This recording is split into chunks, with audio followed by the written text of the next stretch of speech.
I want to take you through a couple of short sessions on the Stour. The first time I turned up and I fished this swim, I'm fairly familiar with it, with hemp and tears, with a very light Waggler, my Normark Titan 2000, £2 Maxima line and a barbless 16, and tears on the hook, just feeding a bit of hemp. And there's a few fish rising out there. It's nice conditions. There's a bit of breeze, you can see the reeds stirring, but it's not windy or anything like that. And immediately I caught a fish, so that was a good start, a reasonable roach. There was a lot of kingfisher activity, and if you listen carefully you'll hear them and see them whizzing by. A pair of kingfishers out there, very active. This is the Waggler I used. It's a little bit of a peacock quill and then 2 drinking straws. They're quite thin ones, cocktail straws, with a pole float tip. I think it's a kingfisher.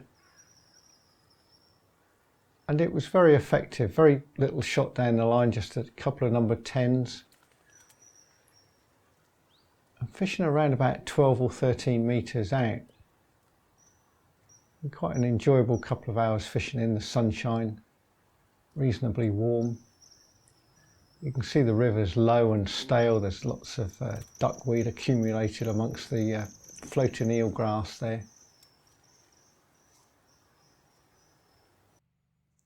So a few days later I went back to the same swim. This time I took a box.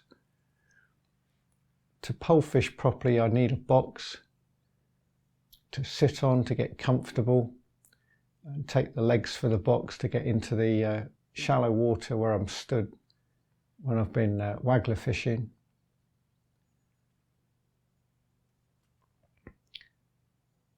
The pole I use is a Browning Aggressor, which was really what you'd call a silverfish pole. See me setting up here trying to get the box fairly level down amongst the rushes. I'm going to fish about 9 metres. The pole is a 12 metre pole, but I'm 2 joints short of that. And fishing just a 4 times 12 style leads pole float with a carbon stem. Just a fairly basic float, fairly sensitive. And 3 number 8s and 2 10s down the line, and a 16 very fine wire Tubertini hook that is fitted with a microbarb. And as with the Waggler fishing, I was straight into fish, getting a dace first cast. The difference in conditions is apparent. There's quite a blustery wind blowing. It's coming down the river and in at me at times, but I'm hoping that with the pole I can cope with it properly and present the bait okay. I have to flick out the rig before I ship it out.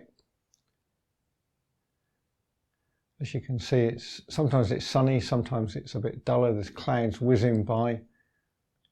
And one thing, a pole float like this, very sensitive to the bites. And these fish, these dace and roach, they tend to take the bait and let go quite easily. They're quite dace are very good at chewing the tear. They chew half of the tear off. I've got number 6 elastic in about the top 4 foot of the pole.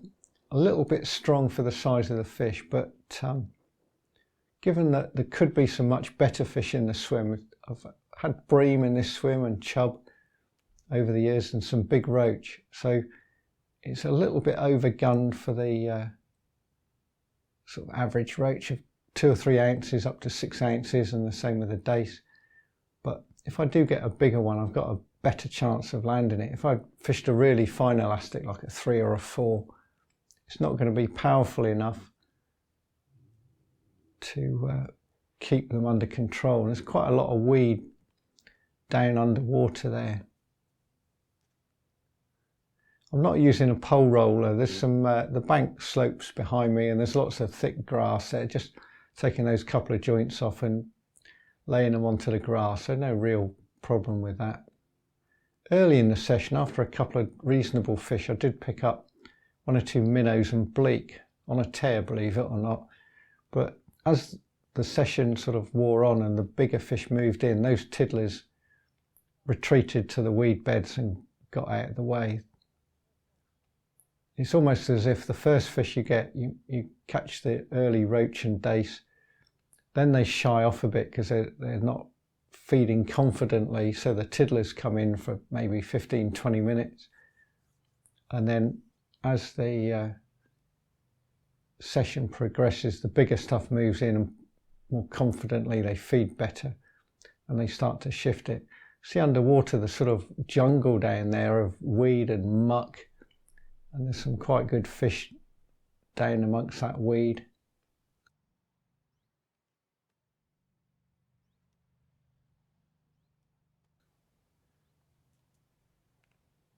The river's very stale this year, getting into mid-October, and it's no sign of substantial rain at all. The river's getting ever lower as the weed dies back.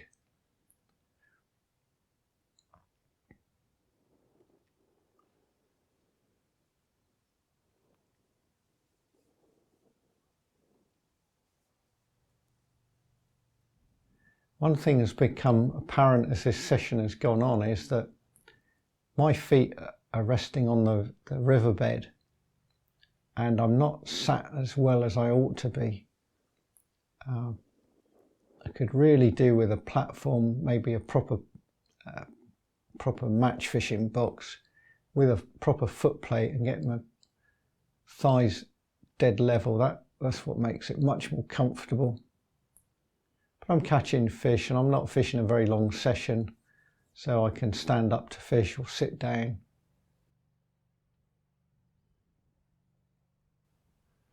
There's that big roach coming in again. He's out there, just got to catch him. You see that wind blowing quite hard now. With the pole, I've got a fairly long line. I don't want the pole waving around right over the tops of the fish.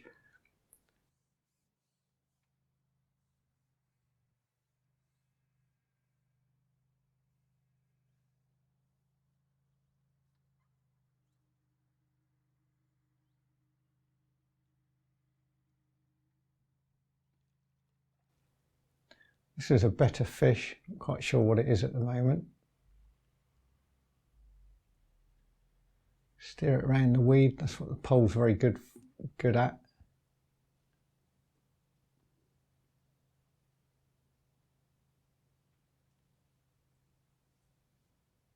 It's a net roach.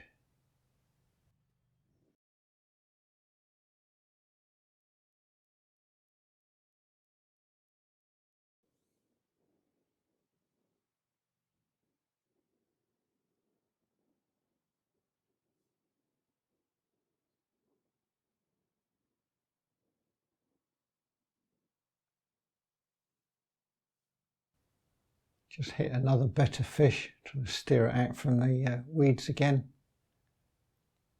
Tend to think of chub going for the weed, but dace and roach will do the same. They'll soon bury themselves in the weed and try and get out and off. Can't make my mind whether to lift this one out or not, but I lifted it out on the line. Nice half-pound dace, very good fish for the Stour nowadays.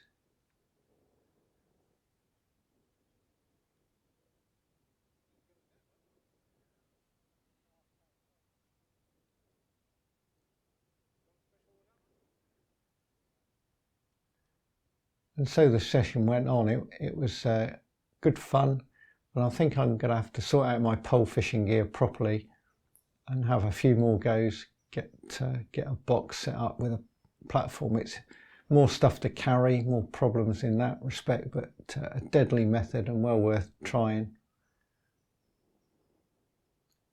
Where you've got a fairly short trot and want good presentation, it's hard to beat really.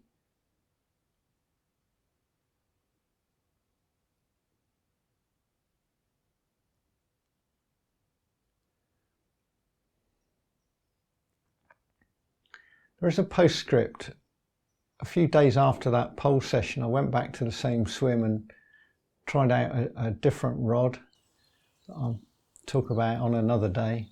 Fishing the Waggler again, and once again catching dace and roach.